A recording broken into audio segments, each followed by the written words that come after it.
প্রকৃত অর্থে সেই সময় রেডিও অফিস হয়ে উঠেছিল বহু শিল্পীর দ্বিতীয় বাড়ি। এখানেই আসে এক স্মৃতিচারণ। হেমন্ত মুখোপাধ্যায়ের বন্ধু সমরেশ রায়ের কলমে পাওয়া যায় একটি ছোট্ট অভিজ্ঞতা। তিনি লিখেছিলেন, পাকাপাকিভাবে মুম্বাইতে যাবার আগে কলকাতা রেডিওতে মহিষাসুর মর্দিনী অনুষ্ঠানে হেমন্ত নিয়মিত অংশ নিত।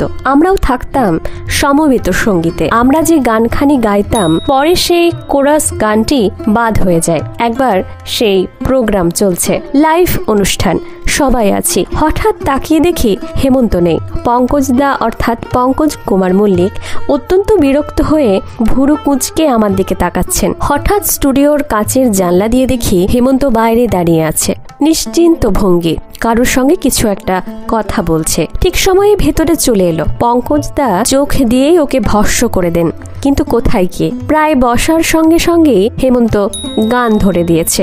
পঙ্কজদা আস্তে আস্তে চোখ দুটি বন্ধ করলেন, মুখে একটা অদ্ভুত প্রশান্তি। হেমন্তর গান শেষ হলো, পঙ্কজদা চোখ খুললেন। চোখ দুটি ইতিমধ্যে সজল হয়ে উঠেছে।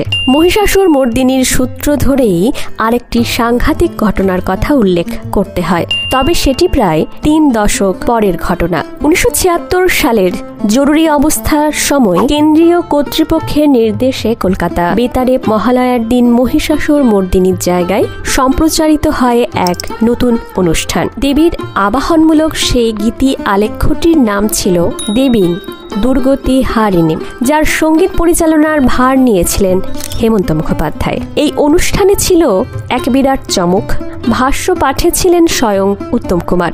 এই বিশেষ অনুষ্ঠানটি সম্প্রচারিত হয়েছিল 23শে সেপ্টেম্বর 1976 সালে মহালয়ার দিন ভোর 4টায়। অনুষ্ঠানটি শুনে শ্রোতাদের প্রতিক্রিয়া কেমন হয়েছিল তা নতুন করে বলবার নয়। এ বিষয়ে একটি ছোট্ট ঘটনার উল্লেখ পাওয়া যায়। সেদিন সকালে অনুষ্ঠান সম্প্রচারের পর হেমন্ত মুখোপাধ্যায়ের বন্ধু সমরেশ রায় তর্পণ করতে গিয়ে গঙ্গার ঘাটে পা পিছলে পড়ে যান।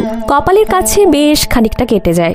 ওষুধ লাগিয়ে সন্ধেবেলা তিনি গিয়েছিলেন হেমন্ত মুখোপাধ্যায়ের বাড়িতে। স্বাভাবিকভাবে ঘর ভর্তি লোকজন তাকে জিজ্ঞেস করেছিলেন কিভাবে কেটে গেল কপাল। তখনই হেমন্ত মুখোপাধ্যায় হেসে বলে উঠলেন, আমাকে পায়নি তো হাতের কাছে, তাই লোকে ওর ওপরেই ঝাল ছেড়েছে।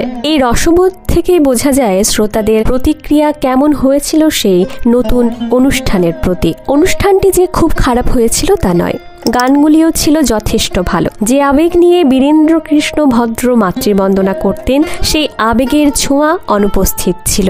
দেবী পক্ষের সূচনায় সকলকে জানাই আন্তরিক শুভেচ্ছা। ধন্যবাদ। আমি মন্দিরা।